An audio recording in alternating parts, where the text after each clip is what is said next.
여러분 안녕하십니까? 상승 출발했던 코스피가 오후 들어 하락 전환하며 4,130대에서 등락을 거듭하고 있습니다. 시가총액 상위 종목들 상당수가 파란불을 켠 가운데 SK하이닉스는 3% 넘게 급등 중입니다. 취재기자 연결합니다. 최윤아 기자. 네, 최은아입니다. 네, 마감을 앞둔 코스피 소폭 빠지고 있군요. 네, 4,160선에서 출발한 코스피는 0.2%가량 내린 4,130대까지 후퇴했습니다. 외국인이 2천억 원 넘게 순매수하고 있지만 기관과 개인이 팔아치우며 약세를 보이고 있습니다. 우리 시간으로 내일 새벽 예정된 미국 연방공개시장위원회 FOMC를 앞둔 경계 심리가 작용하면서 눈치 보기 장세가 나타난 것으로 풀이됩니다. 시가총액 상위 종목 대부분이 약세를 보이고 있는데요. 특히 최근 급등세를 이어갔던 에코프로 그룹들도 파란불을 켰고 LG에너지솔루션도 소폭 하락 중입니다. 글로벌 투자은행 모건 스탠리는 최근 테슬라에 대한 투자 의견을 2년 6개월 만에 하향하면서 비중 확대에서 중립으로 낮췄는데요. 이에 배터리 관련 2차 전지주가 영향을 받아 주춤하고 있는 것으로 풀이됩니다. 네, 지금 SK하이닉스는 크게 오르고 있는데 그 이유가 뭐죠? 네, SK하이닉스는 4%대 강하게 오르고 있는데요. 자사주를 미국 증시의 주식 예탁 증서로 상장하는 방안을 검토 중이라는 소식이 전해지면서입니다. 주식 예탁 증서 ADR은 미국 내 예탁기관이 해외 기업의 주식을 보관한 뒤 이를 기반으로 발행하는 증서인데요. 미국 증시에서 주식과 동일한 효력으로 거래할 수 있어 사실상 미국 상장 효과를 볼 수 있습니다. 업계는 SK하이닉스가 자사주 약 2.4%, 1,740만 7,800주를 ADR로 상장할 걸로 보고 있습니다. 코스닥은 외국인 매수세가 몰리며 3거래일 연속 상승해 936선에서 거래 중입니다. 달러원 환율은 이틀째 오르며 장중 1,472원을 돌파하기도 했습니다. SBS 비즈 최윤아입니다. 네, 이렇게 코스피가 전반적으로 잠잠한 와중에도 SK하이닉스 주가는 최근 뚜렷한 회복세를 보이면서 60만 원 회복도 조금씩 가시권에 놓고 있습니다. 하이닉스가 집중 수혜를 받을 걸로 보이는 정부의 금산분리 완화 방안이 조만간 발표될 걸로 예상되기 때문인데 자세한 내용 취재기자 연결해서 알아보겠습니다. 정보윤 기자, 우선 정부 내 합의가 어떤 단계까지 간 상황입니까? 네, 관계부처에 따르면 대통령실을 포함한 관계부처는 최근 지주회사 및 금산분리 규제를 일부 완화하는 방안에 합의했습니다. AI나 반도체 등 대규모 투자가 필요한 전략산업의 글로벌 경쟁력을 위해 자금 공급의 걸림돌을 제도적으로 해소한다는 취지입니다. 이번 완화안의 핵심은 반도체 업종에 예외를 적용해주는 특례 조항인데요. 우선 지주회사의 손자회사가 자회사를 두려면 지분을 100% 보유하도록 한 규정을 50%로 낮출 계획입니다. 이 경우 손자회사는 신규 사업에서 자금 마련 부담을 절반으로 줄어들게 됩니다. 네, 이 제도 논의 과정에서 꾸준히 SK하이닉스 이야기가 나왔는데 왜 그렇습니까? 네, 지주회사 체제에서 손자회사 구조로 반도체 사업을 영위하는 대기업이 많지 않기 때문입니다. 정부는 일반 지주회사가 금융 리스 회사를 보유하는 것도 허용할 계획인데요. 특례가 적용되면 SK하이닉스는 금융 리스를 담당하는 자회사를 설립해 용인 반도체 클러스터 조성에 활용할 계획인 것으로 알려졌습니다. 금융 리스 자회사가 은행 대출 등을 통해 조달한 자금으로 공장을 짓고 설비를 매입하면 SK하이닉스는 이를 빌려 쓰는 방식으로 비용을 줄일 수 있는 셈입니다. 또 금융사 라이선스로 신용도가 올라 대출금리도 낮출 수 있고 금융 서비스에 따른 부가세 면제 적용을 받는 세대 혜택도 예상됩니다. 정부는 이르면 이번 주 이 같은 내용을 담은 지주회사 및 금산분리 규제 변경 방안을 발표할 예정입니다. SBS 비즈 정부인입니다. 국내외 증시가 호조를 보이면서 높은 수익을 기대할 수 있는 파생 상품에 대한 개인 투자자들의 관심도 늘고 있습니다. 하지만 그만큼 손실도 위험성도 커 미래에셋증권이 제동을 걸고 나섰는데요. 신다미 기자. 네, 신다입니다. 네, 미래에셋증권이 리스크 관리 강도를 높였다고요. 네, 미래에셋증권은 어제 야간 거래부터 국내 파생 상품 순위원 증거금제 계좌의 옵션 매도 미결제 주문 가능 수량을 기존 600계약에서 50계약으로 대폭 축소했습니다. 이에 따라 옵션 매도 미결제 수량이 50계약을 초과한 계좌는 신규 매도 주문이 제한되고 청산 주문만 가능한데요. 사실상 대규모 옵션 매도 전략을 금지하는 효과가 발생하는 셈입니다. 순위원 증거금이란 선물이나 옵션 보유 포지션 중 실질적인 순위원만을 기준 기준으로 증거금을 산출하는 방식인데요. 예를 들어 롱옵션과 숏옵션을 동시에 보유한 경우 합산 증거금이 아니라 순수한 위험도만을 반영해 필요한 증거금이 크게 줄어들어 적은 자금으로도 큰 규모의 포지션을 구축하는 높은 레버리지 전략에 널리 활용되었습니다. 네, 이렇게 매도 주문 가능 수량을 확 줄여버린 이유가 뭔가요?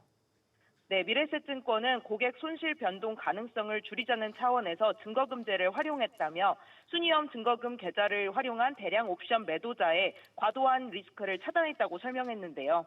매수 포지션은 최악의 경우 옵션 가격으로만 손실이 제한되지만 매도 포지션은 손실이 무한정이기 때문입니다.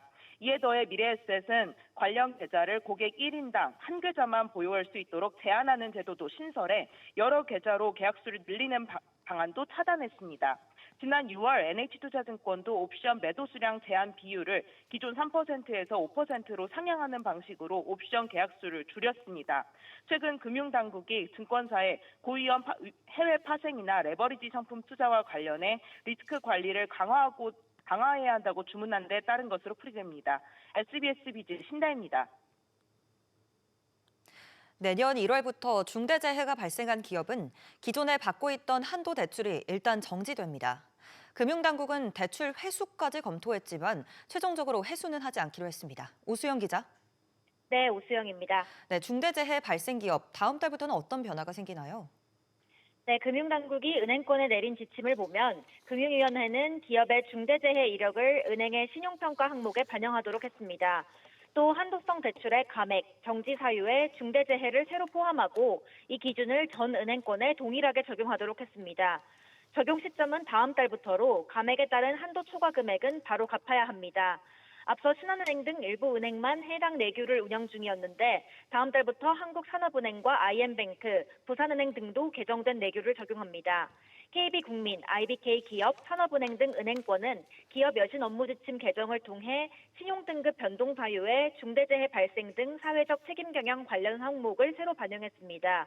비재무 항목 평가에도 중대재해 예방 노력을 포함한 기업의 책임 경영 활동 지표를 추가했습니다. 네, 그렇다면 기존에 나갔던 대출은요?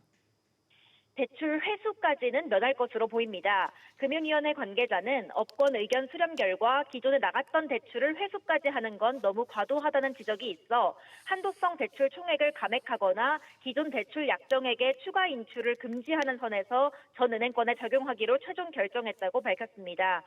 최근 중대재해가 발생한 포스코 ENC가 약 4,422억 원, DL건설이 약 2,100억 원, SPC 삼립이 약 1,129억 원의 대출을 보유한 것으로 전해지면서 이들 기업이 이번 조치의 영향을 받을 가능성이 제기되고 있습니다. SBS 비즈 오수영입니다. 국유재산 헐값 매각 논란에 대해 정부가 입찰, 감정, 수의계약 전반을 손보는 개선안을 마련했습니다. 전분 심사기구 신설과 수의계약 요건 강화 등 핵심 조치들을 곧 발표할 예정입니다. 취재기자 연결해 들어보겠습니다. 정윤영 기자. 네, 정부가 마련한 개선 방안 어떤 내용들이 거론됐나요? 네, 먼저 국유재산 매각을 전문적으로 심사하는 별도의 기구가 신설될 것으로 보입니다. 또 국유재산에 대한 할인 매각이 원칙적으로 금지될 전망입니다. 현재는 경쟁 입찰이 2번 유찰될 경우 세 번째 입찰부터는 예정 가격을 회차마다 10%씩 낮춰 감정가의 절반까지 내릴 수 있는데요. 이 같은 제도가 헐값 매각을 부추겼다는 지적이 있었기 때문입니다. 또 국유지는 원칙적으로 경쟁 입찰로 팔아야 하지만 일정 조건을 충족하면 예외적으로 수의 계약이 가능한데요. 수의 계약이 허용되는 예외 조항이 너무 많아 악용되고 있다는 지적이 있어 관련 내용도 정비한 것으로 전해집니다. 감정 금액이 적절하게 매겨졌는지 꼼꼼히 따져보는 절차도 강화할 전망인데요. 현재는 감정평가사가 국유재산의 가격을 매기고 가격이 100억 원 이상일 경우 이 금액을 도출하는 과정이 적절했는지 감정평가사 협회가 한 번 더 심사를 하는데요. 이 기준 금액을 10억 원 이상으로 낮출 예정입니다. 네, 그렇다면 관련 내용들은 언제 발표가 될까요? 기획재정부가 어제 국회에 관련 내용을 보고했고요. 이에 앞서 부총리와 대통령 보고도 마친 것으로 전해집니다. 정부는 연내 관련 법률안 개정을 추진하고 민주당에서도 필요하면 추가로 법안을 발의할 것으로 보입니다. 기재부가 마련한 개선 방안은 추가 논의 정리를 거쳐 이르면 이번 주 말에서 다음 주 초쯤 구윤철 경제부총리가 발표할 전망입니다. SBS 비즈 정은영입니다. 다음으로는 은행에서 달라지는 것들 알아보겠습니다. 인터넷은행 K뱅크가 해외 송금 수수료를 절반으로 낮추기로 결정했습니다. 내년부터 고액 해외 송금에 붙던 증빙 규제가 풀리는 데 따라 경쟁을 예고한 걸로 풀이되는데 산업의 경쟁은 소비자에겐 대부분 좋은 소식이죠. 내용 짚어보겠습니다. 이정민 기자, 우선 K뱅크 수수료가 얼마나 낮아집니까? 네, K뱅크는 지난 5일 공지를 통해 해외 계좌 송금 수수료를 오는 1월 1일부터 일괄 4,000원으로 운영한다고 밝혔습니다. K뱅크가 해외 계좌 송금을 위해 사용하는 은행 연결망은 은행 간 국제금융거래의 표준으로 여겨지는 스위프트와 미국 은행망인 ACH 크게 두 가지인데요. 스위프트 방식으로 미국에 송금할 때 수수료가 8,000원이었는데 연초부터는 절반인 4,000원으로 낮아집니다. 원래 4,000원이었던 다른 송금 수수료는 그대로 유지하면서 일괄 통일한 겁니다. 모두 은행 등 대부분 은행들의 해외 송금 수수료는 3,000원에서 5,000원인데 이와 비슷한 수준으로 내렸습니다. 네, 토스뱅크도 외화 송금 사업을 확대한다고 밝혔는데 이 경쟁이 치열해지는 모습이네요. 네, 토스뱅크는 이용자 간 거래만 가능했던 서비스를 확대해 오는 1월부터 해외 주요국 은행 계좌로 송금할 수 있도록 합니다. 토스도 이달 초 국내 체류 외국인이 무료로 해외 송금할 수 있는 국가를 50개국으로 확대했는데요. 업계 관계자는 내년 해외 송금 개편안이 적용되면 접근성 좋은 인터넷 은행으로 기존 은행 수요가 이동할 수 있다는 기대감에 확장하는 것이라고 밝혔습니다. 지금은 한 번에 $5,000 이상을 증빙 없이 보내려면 지정거래은행을 한 군데 정해서 송금해야 되는데 내년부터 은행권과 비은행권의 한도가 통합되고 여러 송금업체를 통해 $100,000까지는 증빙 없이 외화를 송금할 수 있기 때문입니다. 은행 간 해외 송금 서비스 경쟁은 더 심화될 전망입니다. SBS 비즈 이정민입니다. 네, 또 다른 인터넷은행 카카오뱅크에선 자영업자의 대출 관리가 빡빡해집니다. 원래는 연체가 시작돼도 한 달 동안은 밀린 이자에만 연체금을 붙였는데 이젠 2주만 지나도 원금에까지 연체 이자를 붙이기로 했습니다. 유선우 기자, 구체적으로 어떤 규정이 바뀝니까? 네, 카카오뱅크가 다음 달 13일부터 개인 사업자 대출 등 기업 대출 관련 기한 이익 상실 기준 시점을 축소합니다. 기존엔 이자를 한 달간 밀렸을 때를 기한 이익 상실 시점으로 잡았다면 이젠 14일만 지체돼도 기한 이익이 상실되도록 바꾸는 건데요. 신규는 물론 기존 대출 이용자한테까지 일괄 적용되고요. 기업의 어음 대출, 어음 할인, 증서 대출, 당좌 대출, 지급 보증, 외국환 기타 여신 등 모든 거래에 적용됩니다. 기한 이익은 쉽게 말해 만기일까지 돈을 갚지 않아도 되는 권리를 말하는데요. 이를 상실하면 원금을 상환해야 할 의무를 지게 됩니다. 하지만 이자도 밀려서 못 낸 차주가 원금을 즉각 갚긴 어렵겠죠. 이렇게 되면 기한이익 상실 전까지는 밀린 이자에만 연체금이 부과되던 것이 이젠 원금에까지 부과되기 시작해 갚아야 될 돈이 더 크게 불어나게 됩니다. 네, 그렇다면 소상공인들에게도 이 직접적인 영향이 있겠네요. 네, 소상공인 경기가 더 어려워지면서 대출 여건까지 더 어려워진 상황인 건데요. 카카오뱅크 측은 이번 조치에 대해 최근 경기 변동성과 자영업 환경의 불확실성이 커지면서 체계적으로 리스크를 관리할 필요성이 높아져서라고 설명했습니다. 그간 타인들과 달리 공정위 표준 약관보다 상대적으로 널널하게 연체율 기준을 적용해 왔는데 리스크 관리를 위해 연체 관리를 강화하겠다는 건데요. 경기 불황에 최근 소상공인 등을 중심으로 한 기업 대출 연체율이 올라가고 있는데 카뱅의 경우에도 올해 9월 말 기준 기업 대출 연체율이 1.29%로 1년 새 0.08%포인트 올랐습니다. SBS 비즈 유선우입니다. 인공지능으로 만든 가짜 의사나 유명인 딥페이크를 활용한 허위 가장 광고가 SNS에서 기승을 부리고 있습니다. AI 기술이 갈수록 정교해지고 또 진위 구분도 어려워지면서 소비자들이 피해를 입기 십상인데요. 정부가 제재에 나섰습니다. 신채영 기자. 네, 신채원입니다. 네, 우선 문제가 되고 있는 AI 광고, 구체적으로 어떤 것들이 있나요? 네, 요즘 유튜브나 SNS 상에서 본인이 의사라며 미용, 의료 관련 제품들의 엄청난 효과를 보장한다는 광고들이 많습니다. 그런데 의사이기는커녕 사람이 아니라 AI로 만든 가상인물인데다 광고 내용 자체도 과장 허위가 많습니다.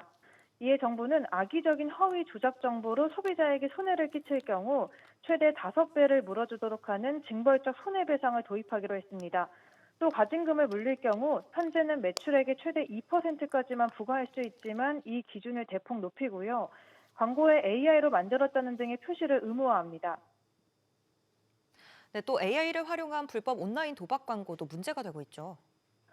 네, 그렇습니다. 축구 선수 손흥민 등 유명인의 얼굴을 본뜬 딥페이크 영상이나 진위를 알 수 없는 뉴스 영상 등이 도박 광고에 쓰이고 있습니다.